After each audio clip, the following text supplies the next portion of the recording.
What is a small psychological trick that you use to your advantage in everyday life? Story 1. The power of might as well. It's particularly useful if you're depressed and don't have a lot of energy to do things. So for example, if I get up to put food in the microwave, I'm going to be standing in my kitchen for exactly 1.5 minutes. Might as well put dishes away while I wait. If I've gotten up to grab my phone from the other room, I might as well take this garbage with me and put it in the trash can instead of letting it pile up. I've just gotten home and I'm changing out of work clothes and into pajamas. I'm already standing in my closet. The pull-up bar is right there in the doorway. Might as well do 1 or 2 pull-ups. I even throw in a couple of squats while I wait for the shower to warm up. Story 2. I don't know what the name of the trick is, but it's a way to remember tasks to do that you might forget. Let's say you have to take the garbage bins out after work because it's trash day tomorrow, but you know you're going to forget by the time you get home. Take some random object and put it in a place where you know you'll see it when you get home. Like throw a box of food or the TV remote at the top of your staircase. When you get home, you see a random object and immediately remember that you need to take the trash out. Or let's say you need to run to the pharmacy on the way home from work to fill a prescription. Throw some random object in your car on the driver's seat. You get off work, hop in your car, and immediately remember to drive to the pharmacy when you clear off your seat. I can't come up with any examples for actually important stuff, but you get the idea. Yeah, I love this idea. I've actually been using this myself for a while,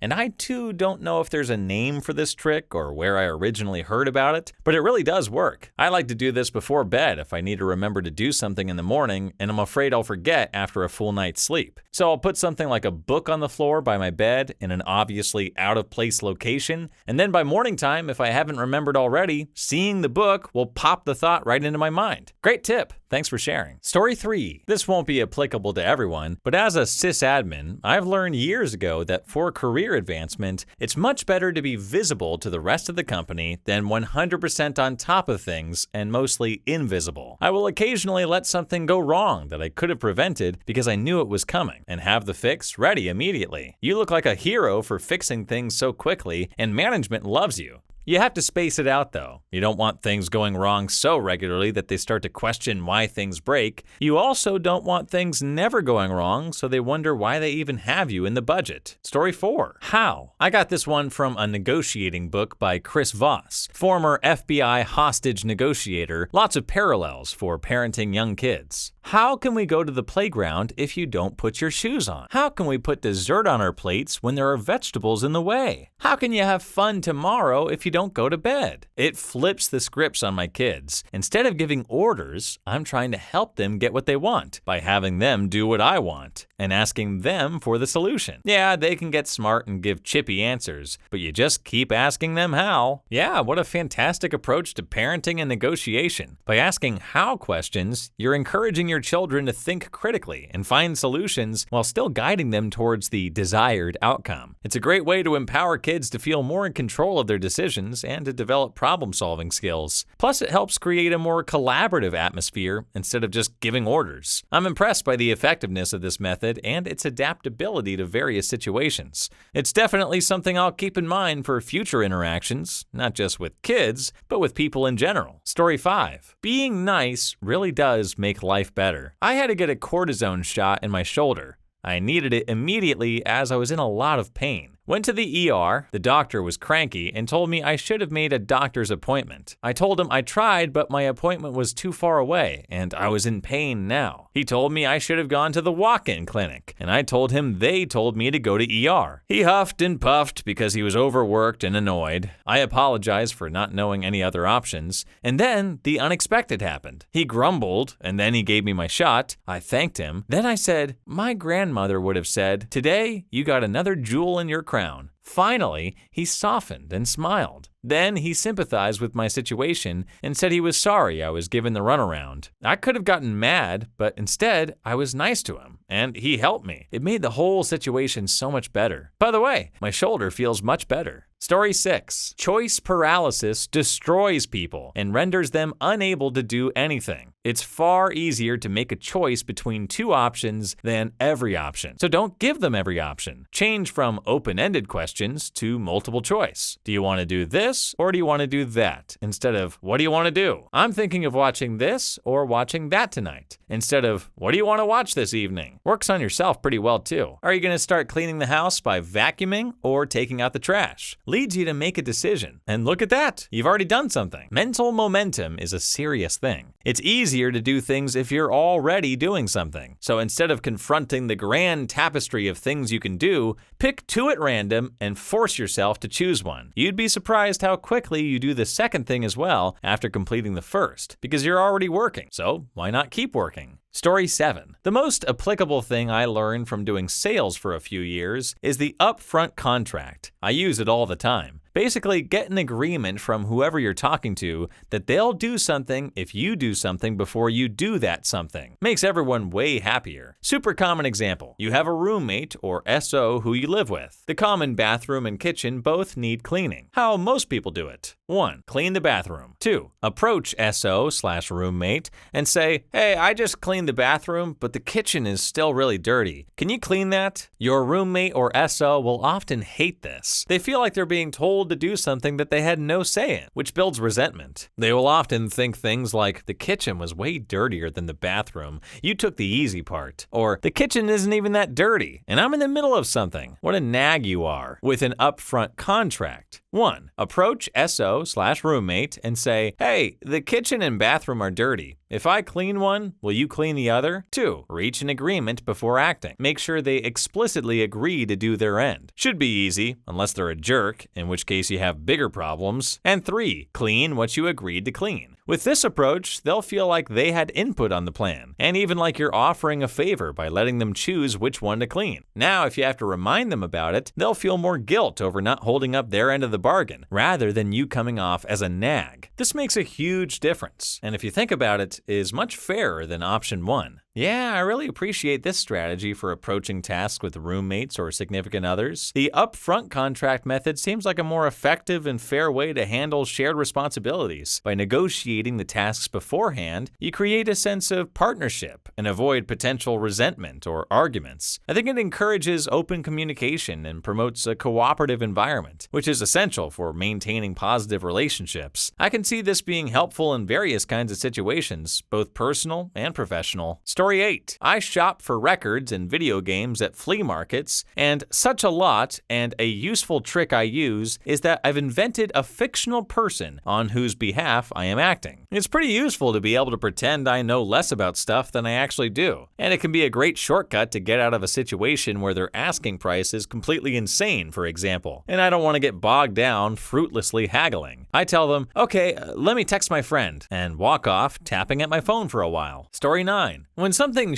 happens, I tell myself there are no bad days. Like basically, hey, this one thing sucked, but no day is inherently bad. And you only think it is because you don't always notice the stuff that goes right. You didn't spill coffee all over yourself in the gas station this morning. You didn't lose your wallet or keys leaving the house. Every day can have bad moments, but one thing doesn't represent a whole day. I don't know. I kind of realize that the moment you tell yourself you're having a bad day, you focus on and overemphasize every minor inconvenience or small mishap and put yourself in a mood over a few little things. Don't let it destroy your vibe. No bad days. I completely agree with you on this mindset. Recognizing that a single bad moment doesn't have to define an entire day can make a significant difference in our overall attitude and happiness. It's important to remember that everyone experiences setbacks, but it's how we handle and perceive these moments that determine their impact on our lives. By focusing on the positive aspects of our day and not allowing small inconveniences to ruin our mood, we can maintain a more optimistic and resilient outlook. Your perspective is a great reminder to appreciate the good things in life and not let negativity overshadow them. Thanks for sharing this uplifting and encouraging approach. It's a valuable lesson for everyone. Story 10. I have a few ADHD tips that have helped me in life. I see the 10-minute rule float around on Reddit every now and then, meaning if a task takes less than 10 minutes to complete, then go ahead and do it. Another procrastination tip that my psychiatrist told me is that if my plans don't exist on the face of a clock, then they are not actual plans. I can tell myself I'm going to do the dishes today all I want, but if I don't make those plans more concrete, then they are less likely to actually get done. So I try to say things like, I'm going to do the dishes at 2:30 today. I'm not perfect at executing these strategies all the time, and that's okay. I do manage to follow them at least some of the time. Even a few successful occurrences help keep things from piling up too quickly and becoming overwhelming. On a more interpersonal level, I try to be more mindful of my compliments and actually compliment the person rather than an object. For example, instead of saying, that color looks great on you, I'll try to say something like, oh wow, that color really makes your eyes sparkle, or that color makes you look incredible. It shifts the compliment away from the color looking great to the person looking great thanks to that color, if that makes sense. Story 11. I fix things in factories. They are typically broken by operators either accidentally or maliciously. When I speak to the operators, they typically get jumpy and panicky. I tell myself they don't know as much about the equipment and I need to give them the benefit of the doubt. I reassure them that I'm not interested in getting them in trouble or reporting them. I just want to know what they or the machine did before it failed, so that I don't have to spend hours looking in the wrong place. Since doing this, I have earned a lot of trust. I have become more relaxed at work, and my work rate/repair time is much better. Story 12. I'm not naturally great at time management. To combat my tendency of failing to give myself enough time, I put a lot of appointments on my calendar at random intervals of time sooner than it's required. If my doctor's appointment is in 2 months, I'll put down that it's 45 minutes sooner than it actually is, i.e. 1:15 p.m. instead of 2 p.m. By the time the day of appointment has arrived, I don't remember whether I tricked myself or not. It helps that I incorporate this change at random and use different intervals of time so I can't remind myself, oh, I know I have an extra half hour, because I always buffer my calendar with 30 minutes to spare. So I have to trust my calendar and abide by the time it says, just in case old me was telling the truth this time. By adding a random buffer to your calendar events, you create a sense of urgency that helps prevent procrastination and ensures punctuality. And yeah, changing the intervals of time each event makes it less predictable, so you'd always feel like you'd rather play it safe and assume it's the real time. Brilliant. Story 13. Minimize the amount of variation in your day-to-day tasks. If you are living life to the fullest, you will find that you are constantly bombarded with problems, get-togethers, calls, appointments, etc. Eventually, this becomes overwhelming, and the little things start to unwind for you, making life difficult because of the 1,000 little issues that you run into. Can't find keys, forgot to brush teeth so your breath smells bad, etc. My recommendation is to get a system in place that only you need to know. For example, no matter where I am,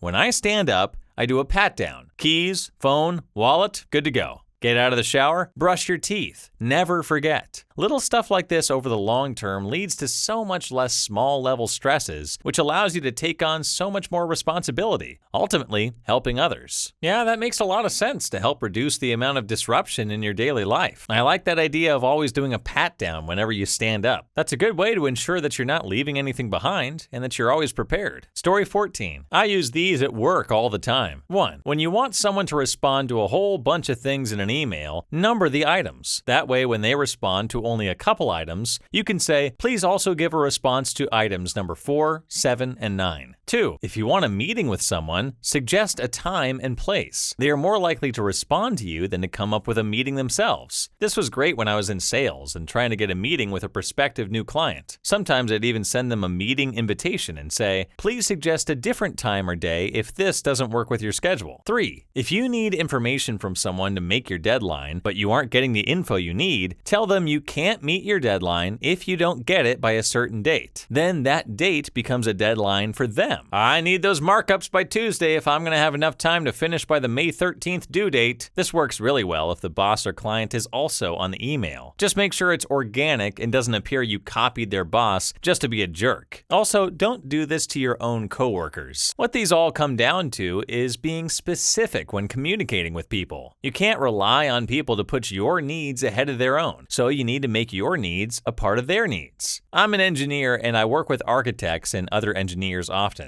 It's a collaborative job, so there are a lot of moving parts. People often fall into the trap of thinking everybody's working towards their needs, but the reality is they have their own deliverables and deadlines. Story 15. There was a time when I struggled to navigate the complexities of social interactions. One day, a friend of mine shared a piece of advice that would revolutionize the way I approach people. The question he posed was, the answer seemed almost too simple to be effective, but I decided to give it a try. The trick was to pretend that everyone I met was a dear friend whom I hadn't seen in years. This mindset encouraged me to approach people with genuine warmth and kindness, even if they were strangers. I decided to test out this new approach at my favorite coffee shop, where I'd often grab a cup before heading to work. As I waited in line, I noticed a man who seemed quite irritable, muttering under his breath. Normally, I would have avoided eye contact and kept my distance, but this time I decided to treat him like an old friend. I greeted him with a smile and asked how his day was going. At first, he appeared taken aback, but his demeanor soon softened. We chatted about our shared love for coffee, and he even cracked a few jokes. By the time he left the shop, he was smiling and appeared much more relaxed. Emboldened by this experience, I began to apply this psychological trick in other aspects of my life. I noticed that not only did it make social interactions more enjoyable, but it also helped me forge deeper connections with people. Treating everyone like a long-lost friend made me more approachable, which in turn attracted positive energy from those around me. This seemingly insignificant trick has had a profound impact on my life. It has allowed me to foster stronger relationships, enhance my communication skills, and brighten the days of those I encounter. Sometimes the simplest advice can be the most powerful, and I am grateful to my friend for sharing this invaluable nugget of wisdom. While I really admire your willingness to try out this simple yet effective psychological trick to improve your social interactions. The idea of treating everyone as a long-lost friend is a powerful way to break down barriers and create more meaningful connections with others. It's inspiring to see how this approach not only made your daily encounters more enjoyable, but also led to a positive change in your overall relationships and communication skills. Your experience is a great reminder that sometimes the smallest adjustments in our mindset can have a lasting impact on our lives. Thank you for sharing your story, as it encourages all of us to be more open and kind-hearted in our interactions with others, whether they're strangers, acquaintances, or loved ones. Please leave your story down below in the comments. I would absolutely love to make a video about them in the future. And also, don't forget to like and subscribe.